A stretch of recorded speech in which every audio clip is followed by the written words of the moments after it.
আসসালামু আলাইকুম। প্রিয় দর্শক, অন্য মঞ্চের আলাপ চাইতে আপনাদের সকলকে আমন্ত্রণ। এই প্রতিবেদনে থাম্বনেল দিয়েছি, এতটা নিশ্চিতভাবে ইতিপূর্বে কোনোদিন আমি বলিনি। হাওয়ায় ভেসে আমি সাধারণত কোনো কথা বলি না। আমার সব খবর সূত্র নির্ভর। সবসময় যে সূত্রের খবর মিলে যায় তা নয়, সেটা হওয়াটাও সম্ভব নয়। কেননা বিশ্বজুড়ে ভূ রাজনীতি এত জটিল হয়ে উঠেছে যে আপাতভাবে যে অবিশ্বাস্য তাও এখন ঘটছে। 2-3 মাস আগে কেউ কি ভাবতে পেরেছিলেন আমেরিকার বিরুদ্ধে ইউরোপের ন্যাটোর অন্তর্ভুক্ত দেশগুলো সৈন্য সাজাবে? আমেরিকার বিরুদ্ধে, রাশিয়ার বিরুদ্ধে নয়। সামরিক প্রতিরোধ গড়ে তুলবে। গ্রিনল্যান্ড নিয়ে সেটাই হতে চলেছে। কেউ কি ভেবেছিল ইউরোপীয় ইউনিয়নের সঙ্গে সমঝোতার বার্তায় বসবেন রাশিয়ার প্রেসিডেন্ট ভ্লাদিমির পুতিন? কেউ ভাবেননি, কিন্তু সেটাও হচ্ছে। আসি আজকের আলোচনার প্রসঙ্গে। একেবারে হাতে গরম টাটকা খবর যা সব পাচ্ছি, তা যদি আবার হঠাৎ করে নতুন কোনো পরিস্থিতির দরুন পাল্টে না যায়, তাহলে 12ই ফেব্রুয়ারির নির্বাচন হচ্ছে না। নির্বাচন হবে কয়েক মাস পরে।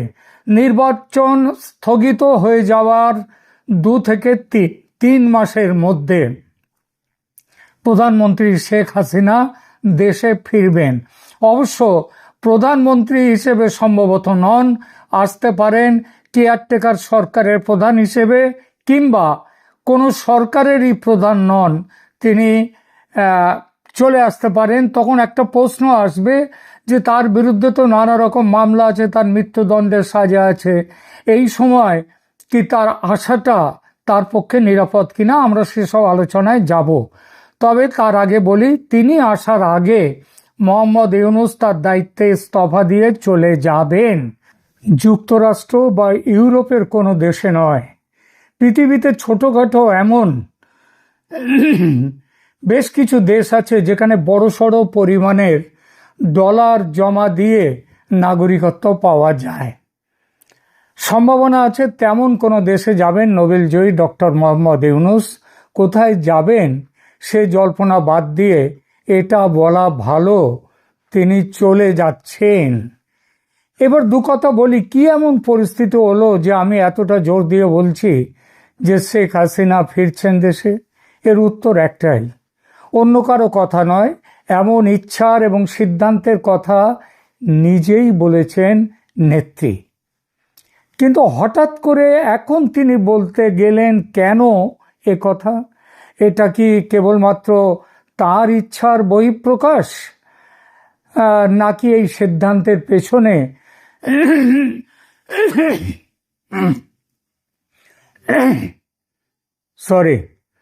নাকি এই সিদ্ধান্তের পেছনে বড়সড় কোনো কারণ আছে? দেখা যাক সেটা। ভারত বিগত বেশ কিছু মাস ধরে বলে আসছে বাংলাদেশে স্বচ্ছ, মুক্ত এবং সমস্ত দলের অংশগ্রহণের মাধ্যমে হওয়া একটি নির্বাচনের কথা। আমেরিকা স্পষ্ট কোনো অবস্থান নিচ্ছিল না, ঝুলিয়ে রেখেছিল বিষয়টা। কিন্তু অতি সম্প্রতি আমেরিকা মনস্থির করে ফেলেছে, ইউনূস একজন চূড়ান্ত ব্যর্থ প্রশাসক, সেটা বুঝেছে ট্রাম্প প্রশাসন। তিনি চেষ্টা করছেন নির্বাচনী প্রক্রিয়ায় জালিয়াতি করে মৌলবাদী শক্তি অর্থাৎ জামায়াতের সরকার প্রতিষ্ঠা করার জন্য। বাংলাদেশ মৌলবাদীদের হাতে চলে যাক, এটা একেবারেই চাইছে না আমেরিকা। আবার এই কথা ভারতেরও ভাবা গিয়েছিল, বিএনপিকে সমর্থন দিয়ে কট্টর মৌলবাদের বিরুদ্ধে একটা মধ্যপন্থী সরকার তৈরি হোক বাংলাদেশে, অন্তত এটা চাইছিল ভারত। কিন্তু আওয়ামী লীগ নির্বাচনে থাকুক এই দাবি কখনো ছাড়েনি। শুধু নিজে যে এই দাবি করে বসেছিল তাও নয়, আন্তর্জাতিক মহলে এবং বিশেষ করে ট্রাম্প প্রশাসনকে বোঝাবার প্রচেষ্টা চালিয়ে গেছে সমানে। সেই বোঝানোতে শুধু বোঝানো ছিল না, চাপের রাজনীতিও ছিল। কি ছিল সেই চাপের রাজনীতি? সেটা হচ্ছে যে বঙ্গোপসাগর এবং ভারত মহাসাগর, ইন্দো প্যাসিফিক এই অঞ্চলে যদি চীনকে দমন করতে হয় তাহলে ভারতের সাহায্য ছাড়া সেটা সম্ভব নয়। সে আমেরিকা কেন, কারো পক্ষেই সম্ভব নয়। সুতরাং চীনকে দমন করতে গেলে ভারতের বাংলাদেশ নীতিকেও সমর্থন দিতে হবে, কারণ বাংলাদেশের ওপর দিয়ে চলে গিয়েছে কিন্তু চীনের ওই যে বলে বেল্ট অ্যান্ড রোড প্রকল্প। আর তারই ফলশ্রুতিতে আমেরিকা আজ বাংলাদেশ নিয়ে যা ভারত চায় তাতে সহমত হয়েছে। গত কয়েকদিন ধরে ভারতের ইউনূস সরকারের বিষয়ে যে খবর দেখতে পাচ্ছেন বিভিন্ন সোশ্যাল মিডিয়া এবং মিডিয়াতে, আপনারা দেখবেন তাতে সবাই প্রায় বহু জায়গাতে দু তিনটে বিষয় উঠে আসছে। একটা বিষয় হলো যে নির্বাচন হচ্ছে না, 12ই ফেব্রুয়ারিতে নির্বাচন স্থগিত হয়ে যাচ্ছে। দ্বিতীয় সেটা হচ্ছে ইউনূস এখন দেশ ছেড়ে অন্য কোনো জায়গায় তিনি সেফ এক্সিট নেয়ার চেষ্টা করছেন। এবং এই সমস্ত কথাগুলো যে হচ্ছে সেটা এমনি আগেই বলেছি, এগুলো ওই বাতাসে ভাসা কথা নয়। ভারতে যে আমেরিকার রাষ্ট্রদূত, যিনি আবার দক্ষিণ এশিয়া এবং মধ্য এশিয়ার দায়িত্বপ্রাপ্ত, তিনি আগে সেই পিটার লুট থেকেও এনার দায়িত্বটা বেশি। তো তিনি চাইছেন, তিনিও এই ব্যাপারে ভারতের সঙ্গে কথা মোটামুটি সমস্ত কিছু ঠিক হয়ে গেছে। এবং শুধু সেটাই নয়, শেখ হাসিনার সঙ্গেও শোনা যাচ্ছে আমেরিকার দূতের, ভারতে আমেরিকার দূত, এমনকি বেন ক্রিস্টেনসন যিনি ঢাকায় আছেন আমেরিকার দূত হয়ে, তাদের সাথে আওয়ামী লীগের কথা হয়েছে। আওয়ামী লীগের নির্বাচনে ফেরা এবং দলের ভবিষ্যৎ নেতৃত্ব নিয়ে বর্তমানে বাংলাদেশের রাজনৈতিক মহলেও একটা ব্যাপক আলোচনা শুরু হয়েছে। যে এই প্রশ্নটা উঠে এসছে, যদি শেখ হাসিনা আওয়ামী লীগ দলের ওপর থেকে অবস্থা যদি তুলে নেওয়া হয়, যদি তাদের ওপর থেকে স্বীকৃতি মানে নিষেধ যেটা রয়েছে সেগুলো যদি তুলে নেওয়া হয়, তাহলেও এই পরিস্থিতিতে আওয়ামী লীগ বাংলাদেশে ভোটে অংশগ্রহণ করবার মতো ক্ষমতা তার আছে কিনা, দলকে নেতৃত্ব দেবে কে। তাহলে নেতৃত্ব দেওয়ার প্রশ্নে একটা জিনিস বলতে আমি শুরু করেছিলাম, এই যে প্রতিবেদনের শুরুটা করেছিলাম যে শেখ হাসিনা দেশে ফিরছেন, এবং এটাও বলেছি সামনের নির্বাচন স্থগিত হওয়ার 2-3 মাসের মধ্যেই, মানে বড় জোর মে জুন, তার মধ্যেই বাংলাদেশে শেখ হাসিনা ফিরে যাবেন। কিন্তু তার আগেও ফিরতে পারেন। এই ফিরবেন, তিনি কিভাবে ফিরবেন এবং তিনি ফিরলেই তার ওপরে যে মৃত্যুদণ্ড রয়েছে এইসবগুলো কি হবে। আমি অনেক রাজনৈতিক নেতা যারা আওয়ামী লীগের সঙ্গে যুক্ত এবং আমাদের সাউথ ব্লকে যারা এই রাজনীতির সঙ্গে যুক্ত রয়েছেন, তাদের অনেকেরই বক্তব্য হচ্ছে যে এই ব্যাপারে কোনো রকমভাবে, এই যে আমেরিকা খুব ভালোভাবেই জানে যে বাংলাদেশে এখন আইনের শাসন কিভাবে চলছে। আইনের শাসন বলে ওখানে কিছু নেই। সেখানে এখন শাসকের যে শাসন, শাসকের হুকুমে, শাসকের মতে চলে সেখানকার বিচার ব্যবস্থা। ফলে ইউনূসের পতন ঘটলে, ইউনূস যখন চলে যাবেন তার আগে কিংবা তার পরেও যে এখন রাষ্ট্রপতি একটি অর্ডিন্যান্স জারি করে তিনি শেখ হাসিনার মৃত্যুদণ্ড দেয়া হয়েছে যে আন্তর্জাতিক অপরাধ ট্রাইব্যুনালে, তার যে তার যে বিচার, সেই বিচারটাকে তিনি নস্যাৎ করে দেবেন, নেগেটিভ নালিফাই করে দিয়ে দেবেন তিনি। তো এই যে ব্যাপারটা রয়েছে এটা যে কোনো মুহূর্তে হতে পারে। সুতরাং সেই মুহূর্তে শেখ হাসিনার দেশে না ফেরার এবং ফিরলে তার যে না ফেরার কোনো কারণ নেই, এবং ফিরলে তাকে মৃত্যুদণ্ডের মুখোমুখি হতে হবে এটারও কোনো কারণ নেই, কারণ আইনগতভাবেই এগুলো তুলে দেওয়া হবে। সুতরাং এখন তাহলে আর যদি একটা প্রশ্ন এখানে এসে যায় যে এর বিরুদ্ধে এখন মাঠ পর্যায়ে যদি নির্বাচনটা খুব বেশি না পেছায় তাহলে মাঠ পর্যায়ে কিভাবে এই ব্যাপারগুলো কিভাবে নির্বাচনের মুখোমুখি হবে। তার জন্য আওয়ামী লীগ একটি দ্বিতীয় বিকল্প সেটাও তৈরি করে রেখে দিয়েছে। সেটা হচ্ছে এখানে কারা সম্ভাব্য নেতৃত্ব দিয়ে মাঠ পর্যায়ে আওয়ামী লীগের প্রচার অভিযান শুরু করে দেয়া, সেটাও শুরু হয়ে গেছে। আমি একটা কথা প্রসঙ্গে আপনাদের বলেছি এখানে যে আওয়ামী লীগের যখন এই সরকার চলে যাবে, অন্তর্বর্তী সরকার, তখন একটা কথা উঠবে যে সেখানে অন্তর্বর্তী সরকারের পরিবর্তে কি ধরনের সরকার সেখানে আসতে পারে। সেখানে আমি বলেছি কেয়ারটেকার সরকার। কথা চলছে এই কেয়ারটেকার সরকারের প্রধান হয়েও শেখ হাসিনা ফিরে যাবেন দেশে। তার কারণ হলো আইন অনুযায়ী, সংবিধান অনুযায়ী এতদিন যে সরকার ছিল সেই সরকার অবৈধ, এবং এই সরকারের বিদায়ে বরং সংবিধানকে ফিরিয়ে আনার সম্ভাবনা তৈরি হচ্ছে। অর্থাৎ শেখ হাসিনাই প্রধানমন্ত্রী হিসেবে ফিরতে পারেন। কিন্তু এখানে একটা বিরোধিতাও চলছে যে দেশের মানুষের কাছে একটা যে গত 2024-এর যে জুলাই অভ্যুত্থান, সেই অভ্যুত্থানের কথা মাথায় রেখে একটা মধ্যবর্তী পথ বার করার চেষ্টা হচ্ছে। এই মধ্যবর্তী পথটা হলো নির্বাচন হওয়ার আগে এই যে সরকার তৈরি হবে, শেখ হাসিনা সেই সরকারের প্রধান হতেই পারেন, কিন্তু তিনি প্রধানমন্ত্রীর পদে না এসে তিনি কেয়ারটেকার সরকারের প্রধান হয়ে দায়িত্ব গ্রহণ করতে পারেন, এবং তারই অধীনে এই নির্বাচন অনুষ্ঠিত হবে।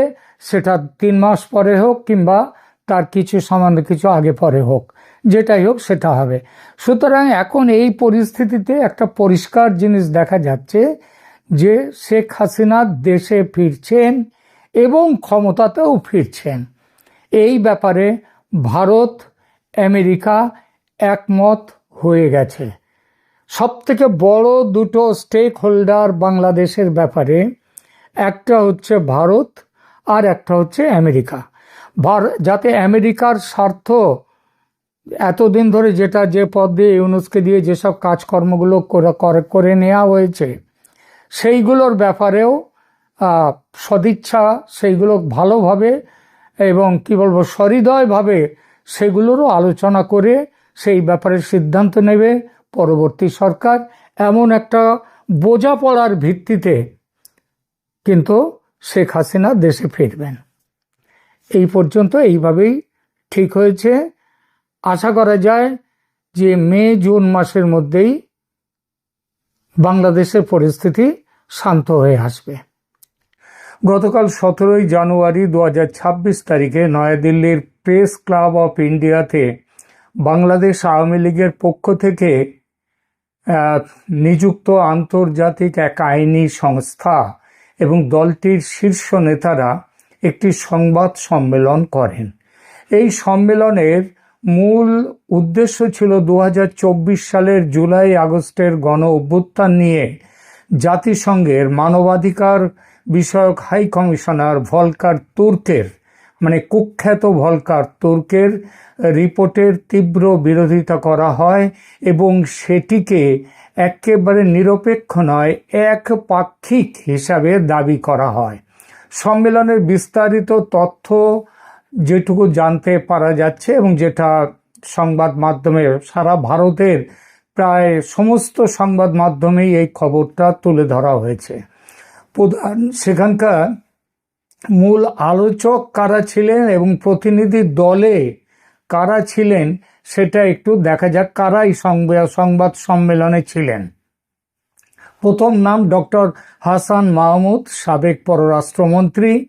এরপর মহিবুল হাসান চৌধুরী নৌফেল, তিনি সাবেক শিক্ষামন্ত্রী। নিঝুম মজুমদার, খুবই পরিচিত নাম, ভারতেও তো বটেই। তিনি ইন্টারন্যাশনাল ক্রাইমস যে রিসার্চ ফাউন্ডেশন ICRF তার লিগ্যাল টিমের প্রধান এবং ব্যক্তিগতভাবে তিনি ব্যারিস্টার। এছাড়া যুক্তরাজ্য ও যুক্তরাষ্ট্র ভিত্তিক আওয়ামী লীগের বেশ কয়েকজন প্রতিনিধি সেখানে বক্তা হিসেবে উপস্থিত ছিলেন মঞ্চে। আলোচনার প্রধান বিষয়বস্তু কি ছিল? সম্মেলনে আইনজীবীরা কয়েকটি সুনির্দিষ্ট পয়েন্টে তাদের বক্তব্য পেশ করেন। রিপোর্টের তারা বলেন যে জাতিসংঘের হাই কমিশনারের যে রিপোর্ট সেটা শুধুমাত্র আন্দোলনকারীদের ওপর বলপ্রয়োগের বিষয়টি বলেছে, কিন্তু সে সময় পুলিশ সদস্য হত্যা, রাষ্ট্রীয় স্থাপনা, মেট্রো রেল, বিটিভি ভবন ধ্বংস করা, আওয়ামী লীগের নেতাকর্মীদের উপর যে ভয়াবহ সহিংসতা চালানো হয়েছে রিপোর্টে তা সম্পূর্ণ উপেক্ষিত। ভলকার তুর্কের অভিযোগ খণ্ডন করে সেখানে বলা হয় যে নির্বিচার হত্যার অভিযোগ ভলকার তুর্ক করেছেন, তাকে রাজনৈতিক উদ্দেশ্য প্রণোদিত বলে আখ্যা দেয়া হয়। আইনজীবীরা দাবি করেন আইন শৃঙ্খলা রক্ষাকারী বাহিনী তখন রাষ্ট্রের নিরাপত্তা সুনিশ্চিত করতে বাধ্য হয়ে ন্যূনতম বলপ্রয়োগ করেছিলেন। আর প্রমাণ উপস্থাপনা, সম্মেলনে কিছু ভিডিও ক্লিপ এবং নথিপত্র, অডিও ভিডিও প্রদর্শিত হয় যেখানে আন্দোলনকারীদের একাংশকে সশস্ত্র অবস্থান নিতে এবং সশস্ত্র অবস্থায় এবং অগ্নিসংযোগে লিপ্ত থাকতে দেখা গেছে। আন্তর্জাতিক ট্রাইব্যুনালের যে বৈধতা, যার উপরে ভিত্তি করে আইসিটি আন্তর্জাতিক অপরাধ ট্রাইব্যুনাল শেখ হাসিনা এবং আসাদুজ্জামান কামালকে মৃত্যুদণ্ড দিয়েছে, সেইটার বৈধতা কিন্তু সম্পর্কে প্রশ্ন তোলা হয়। সেখানে বলা হয়েছে যে ওই আন্তর্জাতিক অপরাধ ট্রাইব্যুনালে যে বিচার কার্য হয়েছে তার ভিত্তি হচ্ছে এই ভলকার তুর্কের যে রিপোর্ট, সেই রিপোর্ট। অথচ ওই রিপোর্টেই বলা রয়েছে যে এটার মধ্যে শেষে ডিসক্লেমার দেয়া হয়েছে। সেই ডিসক্লেমারে বলা হয়েছে যে এই রিপোর্টে যা বলা হয়েছে তা সব সময় সেটাকে দেখা হয়নি, বিচার করে দেখা হয়নি, অর্থাৎ প্রমাণ ছাড়াই সেগুলো তুলে নিয়ে আসা হয়েছে।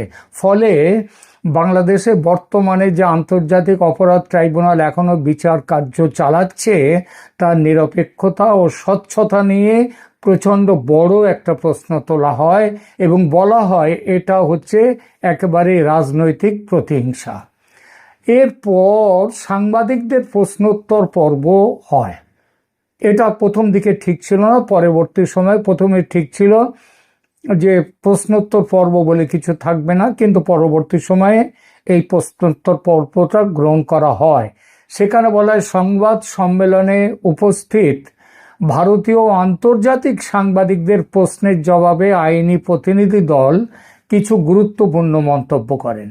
যেমন শেখ হাসিনার অবস্থান ও আইনি সুরক্ষা প্রসঙ্গে একজন সাংবাদিক প্রশ্ন করেন, শেখ হাসিনাকে বাংলাদেশে ফেরত পাঠানোর যে প্রক্রিয়া চলছে সেই বিষয়ে আপনাদের অবস্থান কি? জবাবে আইনজীবীরা বলেন, শেখ হাসিনার বিরুদ্ধে আনা অভিযোগগুলো রাজনৈতিক। আমরা আন্তর্জাতিক আদালতে প্রমাণ করব যে তিনি কোনো অপরাধ করেননি এবং তাকে যথাযথ আইনি সুরক্ষা দেয়া বাধ্যতামূলক যে কোনো রাষ্ট্রের পক্ষে। ভারতের ভূমিকা নিয়ে এক সাংবাদিক প্রশ্ন করেছিলেন যে দিল্লিতে এই সংবাদ সম্মেলনের জন্য কেন বেছে নিলেন দিল্লি শহরকে? উত্তরে জানানো হয়, দক্ষিণ এশীয় আঞ্চলিক প্রেক্ষাপটে দিল্লি একটি গুরুত্বপূর্ণ কেন্দ্র এবং এখান থেকে সত্য বিশ্ববাসীর কাছে দ্রুত পৌঁছে দেয়া যাবে। তাই প্রমাণের নির্ভরযোগ্যতা সম্পর্কে এক সাংবাদিক প্রশ্ন করেন যে আপনারা যে অডিও ভিডিও ক্লিপ অন্যান্য তথ্য দিচ্ছেন তার নির্ভরযোগ্যতাটা কি? এটা তো স্বাধীন কোনো তদন্ত সংস্থা এটা কি যাচাই করেছে? এই প্রশ্নের উত্তরে জানানো হয় যে তারা নিজস্ব স্তরে ফরেনসিক ও তথ্য সংগ্রহকারী দলের মাধ্যমে এসব তথ্য প্রমাণ একত্রিত করেছেন এবং তারা এটাও বলেন এই সম্পর্কে যারা প্রশ্ন তুলবে উপযুক্ত কর্তৃপক্ষকে তারা এর উপযুক্ত প্রমাণ দিতে পারবেন। সম্মেলনের মূল উদ্দেশ্য, এই সম্মেলনের মাধ্যমে আওয়ামী লীগ মূলত আন্তর্জাতিক জনমত গঠন এবং বিশেষ করে ভারতের নীতি নির্ধারক ও সংবাদ মাধ্যমকে এটি বোঝাতে চেয়েছেন, যদিও এটা ভারতের যারা নীতি নির্ধারকরা তারা সবই জানেন, কিন্তু সংবাদ মাধ্যমের কাছে এই বিষয়টা অনেকটাই পরিষ্কার ছিল না, তথ্য প্রমাণ ছিল না। আমি অনেককেই বলতে শুনেছি হাসিনার আমলে, শেখ হাসিনার আমলে অনেক এক্সট্রা জুডিশিয়াল কিলিং ইত্যাদি হয়েছে। ওই যে আয়না ঘট্টরের গল্পগুলো অনেকের কাছে আমি শুনেছি। কিন্তু এটা যে 2024 সালের আগস্টের যে পট পরিবর্তন, এটা কোনো সাধারণ অভ্যুত্থান ছিল না, গভীর ষড়যন্ত্র ছিল। এবং সেই ষড়যন্ত্রের উদ্দেশ্যে অনেক মিথ্যা ছড়ানো হয়েছে শেখ হাসিনার আমল সম্পর্কে। ভলকার তুর্কের রিপোর্টের বিরুদ্ধে একটা পাল্টা যুক্তি একেবারে পয়েন্ট বাই পয়েন্ট পাল্টা যুক্তি কিন্তু একটা, এই যে সম্মেলন 17 তারিখে হয়েছে দিল্লিতে, সেখানে একটা বড় অংশ এইখানটাতে রয়েছে এবং প্রত্যেকটা পয়েন্ট ধরে ধরে ভলকার তুর্কের বিরোধিতা করা হয়েছে। যেমন ধরুন, পুলিশ হত্যার জন্য যে তথ্য, সেই তথ্য কিভাবে গোপন করা হয়েছে। আওয়ামী লীগের এই গতকাল বা পরশু 17 তারিখে বলা হয়েছে যে ভলকার তুর্কের রিপোর্টে আন্দোলনকারীদের হাতে নিহত প্রায় 3000 পুলিশ সদস্যের কথা উল্লেখই করা হয়নি। তারা দাবি করেন একটি থানায় 40 জন পুলিশকে জীবন্ত পুড়িয়ে মারার মতো নৃশংস ঘটনাও ভলকার তুর্কের নিরপেক্ষ রিপোর্টে স্থান পায়নি। আওয়ামী লীগ কর্মীদের উপর নির্যাতন, সেই প্রসঙ্গে বলা হয়েছে 5 আগস্টের পর সারা দেশে আওয়ামী লীগের নেতা কর্মী ও হিন্দুদের উপর যে ভয়াবহ সহিংসতা চালানো হয়েছে তার বিন্দু মাত্র এই রিপোর্টে, ভলকার তুর্কের রিপোর্টে নেই। যেটুকু আছে সেটা অত্যন্ত গৌণ করে দেখানো হয়েছে বা এড়িয়ে যাওয়া হয়েছে। তারপর যে কোনো বিচার, একটা রিপোর্ট দিতে গেলে দুই পক্ষের কথা শুনে তারপরে রিপোর্টটা দিতে হয়, কিন্তু সেটা একদমই করা হয়নি। হাসান মাহমুদ এবং মহিবুল হাসান চৌধুরী যে নৌফেল, তিনি দাবি করেন যে জাতিসংঘ প্রতিনিধি দল তাদের সাক্ষাৎকার নিলেও রিপোর্টে তাদের বক্তব্য, ঘটনার ব্যাখ্যা অন্তর্ভুক্ত করা হয়নি। ফলে রিপোর্টটি ত্রুটিপূর্ণ, উদ্দেশ্য প্রণোদিত। হতাহতের সংখ্যা নিয়ে প্রশ্নগুলো ওঠা হয়। সেখানে বলা হয় রিপোর্টে উল্লেখিত 1400 জনের মৃত্যুর সংখ্যাকে অতিরঞ্জন বলে দাবি করা হয়। এর বড় একটা অংশই ছিল আওয়ামী লীগ কর্মী ও আইন শৃঙ্খলা বাহিনীর সদস্যদের হত্যাকাণ্ড, যাদের কথা গোপন রাখা হয়েছে। আন্তর্জাতিক আদালতে নালিশ ও পরবর্তী পদক্ষেপ কি হতে পারে এটাও এখানে জানিয়ে দেওয়া হয়েছে। আওয়ামী লীগ এবং তাদের প্রতিনিধিরা বলেন যে তারা এই রিপোর্টের বিরুদ্ধে, মানে ভলকার তুর্কের রিপোর্টের বিরুদ্ধে তাদের সমস্ত উত্থাপিত তথ্য প্রমাণ নিয়ে বিশ্ব মঞ্চে সোচ্চার হবেন, জাতিসংঘের নালিশ করবেন এই ভলকার তুর্কের বিরুদ্ধে, তার রিপোর্টের বিরুদ্ধে। এরপর আন্তর্জাতিক আদালত, ইন্টারন্যাশনাল ক্রিমিনাল কোর্ট যেটা, তারা সেখানে আইসিসিতে তারা দাবি করেছেন যে 5 আগস্ট পরবর্তী সময়ে যে গণহত্যা ও মানবাধিকার লঙ্ঘন হয়েছে তার প্রমাণ নিয়ে তারা আন্তর্জাতিক আদালতে যাবেন। হোয়াইট পেপার শ্বেতপত্র প্রকাশ করার কথাও হয়েছে। তারা বলেছেন যে এইবার আওয়ামী লীগের পক্ষ থেকে একটি পূর্ণাঙ্গ তথ্যচিত্র শ্বেতপত্রের আকারে তৈরি করা হচ্ছে, যা আন্তর্জাতিক সংবাদ মাধ্যম ও মানবাধিকার সংস্থাগুলোকে দেয়া হবে। বিদেশি সাংবাদিকদের নিয়ে প্রেস মিট করবার একটা কথাও এখানে সম্মেলনে জানানো হয় যে আওয়ামী লীগ একটি গ্লোবাল ক্যাম্পেইন বা বিশ্বব্যাপী প্রচারের একটা পরিকল্পনা করেছে।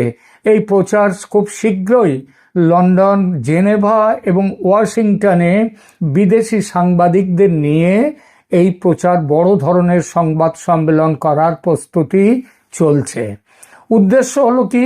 উদ্দেশ্য হলো বর্তমানে বাংলাদেশে যে অন্তর্বর্তীকালীন সরকার রয়েছে তাদের সময়ে হওয়া মানবাধিকার লঙ্ঘনের বিষয়টিও বিশ্বের কাছে তুলে ধরা এবং শেখ হাসিনার আমলে যেসব ঘটনা ঘটেছে তার সত্যতা সম্পর্কে যা ভলকার তুর্কের রিপোর্টে আছে তার সত্যতাও সেখানে মানুষের কাছে পৌঁছে দেওয়া।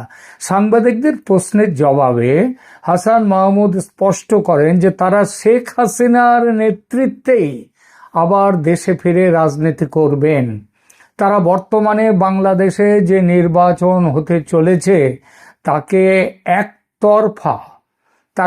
একতরফা বলে ঘোষণা করেন এবং বলেন যে এটা হচ্ছে সাজানো নির্বাচন এবং নির্দলীয় তত্ত্বাবধায়ক সরকারের অধীনে নির্বাচনের দাবি তারা জানাচ্ছেন।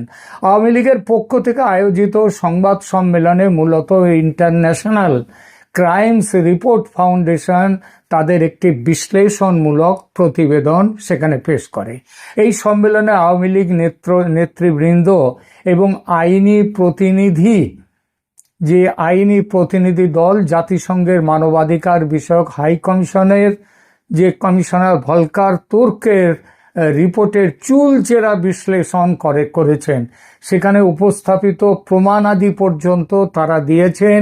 পুলিশ হত্যায় যে নথিপত্র সেখানে দেখা যাচ্ছে যে ICRF দাবি করেছে যে 5 আগস্ট এবং তার পূর্ববর্তী সময়ে বাংলাদেশে প্রায় 3000 পুলিশ সদস্য নৃশংসভাবে নিহত হয়েছেন। তার কিছু সাপ্রেসড ডকুমেন্টারি এভিডেন্স যেগুলো চাপা রেখে দিয়েছে সেই নথিপত্রগুলো এই সম্মেলনে দেখা হয়েছে। এগুলো কিন্তু জাতিসংঘের রিপোর্টে আসেনি। এছাড়া সাংস্কৃতিক প্রতীক ও ঘৃণা ছড়ানো, যেভাবে ভারত বিরোধী প্রচারণা কিভাবে বাংলাদেশে এরা করেছে শেখ হাসিনার উৎখাতের সময়, মিথ্যে কথা বলে একের পর এক মিথ্যে কথা বলে, সেগুলোও এখানে তুলে আনা হয়েছে। ICRF রিভিউ রিপোর্ট ভলকার তুর্কের 164 পৃষ্ঠার রিপোর্টের বিপরীতে তারা একটা পাল্টা গবেষণাপত্র বা রিভিউ রিপোর্ট সাংবাদিকদের হাতে তুলে দিয়েছেন, যেখানে পয়েন্ট বাই পয়েন্ট ভলকার তুর্কের দাবি রিপোর্টকে অসত্য প্রমাণ করা হয়েছে। এরপরে এখানে মৃতের সংখ্যা নিয়ে এক সময় এক রকম কথা বলা ইত্যাদি যাবতীয় ব্যাপারগুলো এখানে উঠেছে। মূল প্রশ্ন হলো সেখানে এমন যে শিশুদের ওপরে সহিংসতার কথা বলা হয়েছে রিপোর্টে, সেখানে বলা হয়েছে যে 12-13% ছিল শিশু, কিন্তু তার পাল্টা যুক্তি দেয়া হয়েছে এই পরিসংখ্যানের কোনো ফরেনসিক বা নির্ভরযোগ্য নিরপেক্ষ প্রমাণ নেই। আন্দোলনকারীরা শিশুদের হিউম্যান শিল্ড হিসেবে ব্যবহার করেছিল কিনা তা ভলকার তুর্কের রিপোর্টে যাচাই হয়নি। এরপরে যৌন সহিংসতার কথাও বলা হয়েছে। নারী আন্দোলনকারীদের উপর নাকি নিরাপত্তা বাহিনী এবং ছাত্রলীগ যৌন সহিংসতা চালিয়েছে, অত্যাচার চালিয়েছে। এর বিপক্ষে বলা হয়েছে এটা একবারে ডাহা, বিন্দু মাত্র সেখানে কোনো সত্যতা নেই। এটা কাল্পনিক অভিযোগ, কোনো সুনির্দিষ্ট ভুক্তভোগীর বা মেডিকেল রিপোর্ট ছাড়াই গুরুতর অভিযোগ আনা হয়েছে। সম্মেলনে জানানো হয়েছে যে এরপর তারা আওয়ামী লীগের পক্ষ থেকে বিশ্বব্যাপী প্রচার অভিযান সেটা চালানো জোরদার চালিয়ে যাবেন। এইটা কেন চালানো হচ্ছে? গত 1.5 বছর ধরে কিন্তু আমরা দেখেছি আওয়ামী লীগ অনেকটাই যেন যেন ঠিক সেভাবে তারা সেইভাবে বাইরে বেরিয়ে আসেনি, খোলস ছাড়তে পারেনি। কিন্তু এইবার খোলস ছেড়েছে, কারণ যে মুহূর্তে সারা পৃথিবীতে দেখা যাচ্ছে একটা চাপ আসছে ইউনূস সরকারের উপর নিরপেক্ষ একটা নির্বাচন করবার জন্য, অন্তর্ভুক্তিমূলক নির্বাচন করার জন্যে, এমনকি আমেরিকার তরফ থেকে, ভারতের তরফ থেকে তো বটেই, আমেরিকার তরফ থেকে পর্যন্ত চাপ এসেছে ইউনূস সরকারের পদত্যাগের পর কেয়ারটেকার সরকার গঠন। এমনকি এই প্রশ্নও উঠে এসছে যে কেয়ারটেকার সরকারের প্রধান হিসেবে শেখ হাসিনা ফিরে আসবেন, কারণ দেশে তিনি হচ্ছেন ডি জোরে তিনি প্রধানমন্ত্রী এখনো আছেন, কিন্তু ডিফ্যাক্টো প্রধানমন্ত্রী অর্থাৎ ক্ষমতায় রয়েছেন ইউনূস সম্পূর্ণ অবৈধভাবে। সুতরাং সারা পৃথিবীর সামনে আওয়ামী লীগ এই যে একবার কি বলবো, হঠাৎ হঠাৎ নয়, এই যে জেগে উঠলো, এটা আওয়ামী লীগের পক্ষে ভালো। এবং আরো একটা বড় কথা, 12ই ফেব্রুয়ারি নির্বাচন হয়তো হতে যাচ্ছে না, বন্ধ হয়ে যাবে। আওয়ামী লীগের কে নিয়ে নির্বাচন হবে এবং কেয়ারটেকার সরকারের অধীনে, সেটা কিন্তু জোর কদমে এগিয়ে চলেছে। সেই পরিপ্রেক্ষিতে আওয়ামী লীগ এই ধরনের একটা প্রচার অভিযানের ব্যবস্থা করেছে। এবং বাংলাদেশে যারা আছেন, যারা অনেকেই সত্যিটা জানেন না, তাদের কাছে আমার এই ভিডিওতে সমস্ত পয়েন্ট, এক এক করে সমস্ত পয়েন্ট আমি কিন্তু নিয়ে এলাম। দয়া করে ভিডিওটা দেখুন, ছড়িয়ে দিন মানুষের মধ্যে। নইলে আওয়ামী লীগের জন্য আপনি যদি সত্যিকারের কিছু করতে চান, এইটা হবে কিন্তু তার বড় প্রমাণ। মানুষকে জানান সত্যিটা। এখনকার মতো এখানেই রাখছি, ধন্যবাদ।